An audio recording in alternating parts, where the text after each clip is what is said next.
ఈ రోజు బైబిల్ అధ్యయనం లూకా సువార్త 23వ అధ్యాయం 1 నుండి 25 వచనాలు. ప్రార్థన. తండ్రి, మేము మరొక రోజు అనుభవించినందుకు కృతజ్ఞతలు మరియు మీ మాటను అధ్యయనం చేస్తూ మా సమయాన్ని ఆశీర్వదించండి. మమ్మల్ని మీ దగ్గరకు రప్పించమని మేము కోరుతున్నాము. యేసునామంలో ఆమెన్. లూకా సువార్త 23వ అధ్యాయం. అంతటా వారందరూ లేచి ఆయనను పిలాతునొద్దకు తీసుకునిపోయి, ఇతడు మా జనమును తిరుగబడ ప్రేరేపించుచు కైసరునకు పనియవద్దనియు తానే క్రీస్తును ఒక రాజుననియు చెప్పగా మేము వింటిమని ఆయన మీద నేరము మోపసాగిరి. పిలాతు, నీవు యూదుల రాజువాని ఆయననొడుగగా ఆయన నీవన్నట్టే అని అతనితో చెప్పెను. పిలాతు ప్రధాన యాజకులతోనూ జనసమూహములతోనూ ఈ మనుష్యుని యందు నాకు ఏ నేరమును కనబడలేదనెను.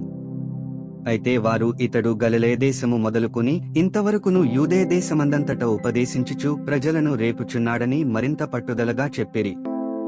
పిలాతు ఈ మాట విని, ఈ మనుష్యుడు గలిలయుడా అని అడిగి, ఆయన హేరోదు అధికారం క్రింద ఉన్న ప్రదేశపు వాడని తెలిసికొని హేరోదు నొద్దకు ఆయనను పంపెను.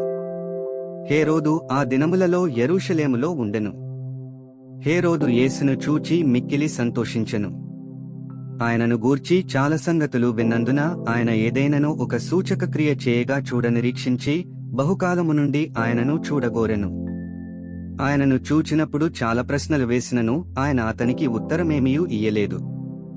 ప్రధాన యాజకులను శాస్త్రులను నిలువబడి ఆయన మీద తీక్షణముగా నేరము మోపిరి.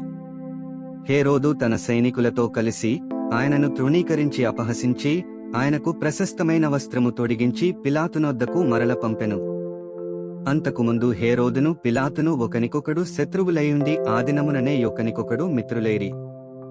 అంతట పిలాతు ప్రధాన యాజకులను, అధికారులను, ప్రజలను పిలిపించి, ప్రజలు తిరుగబడినట్లు చేయుచున్నాడని మీరీ మనుష్యుని నా యొద్దకు తెచ్చితిరే.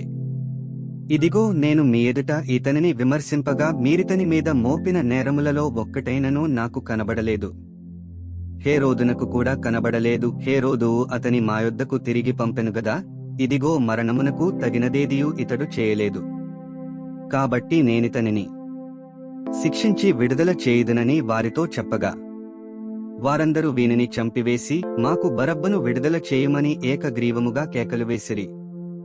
వీడు పట్టణములో జరిగించిన యొకల్లరి నిమిత్తమును నరహత్య నిమిత్తమును చెరసాలలో వేయబడినవాడు. పిలాతు యేసును విడుదల చేయగోరి వారితో తిరిగి మాటలాడినను. వారు వీనిని సిలువ వేయుము, సిలువ వేయుము అని కేకలు వేసిరి. మూడవమారు అతడు ఎందుకు? ఇతడు ఏ దుష్కార్యము చేసెను? ఇతని యందు మరణమునకు తగిన నేరమేమీయూ నాకు అగపడలేదు గనుక ఇతని శిక్షించి విడుదల చేతునని వారితో చెప్పెను. అయితే వారొకే పట్టుగా పెద్ద కేకలు వేసి వీనిని సిలువ వేయుమని అడుగగా వారి కేకలే గెలిచెను. కాగా వారడిగినట్టే జరుగవలెనని పిలాతు తీర్పు తీర్చి, అల్లరి నిమిత్తమును నరహత్య నిమిత్తమును చెరసాలలో వేయబడి ఉండిన వానిని వారడిగినట్టు వారికి విడుదల చేసి యేసును వారికిష్టము వచ్చినట్టు చేయుటకు అప్పగించెను. 25 వచనాలు చదివియున్నాము. ముగింపు ప్రార్థన. ఓ దేవా, మా విలువైన సమయాన్ని మీ వాక్యాన్ని అధ్యయనం చేసినందుకు ధన్యవాదాలు. మా మార్గాలలో నడవడానికి మరియు మన సత్యాన్ని ఇతరులతో పంచుకోవడానికి మాకు ధైర్యాన్ని ప్రసాదించు. మీ పరిశుద్ధాత్మ మాకు మార్గనిర్దేశం చేస్తూ సర్వసత్యంలోకి మమ్ములను నడిపించునుగాక. ఆమెన్.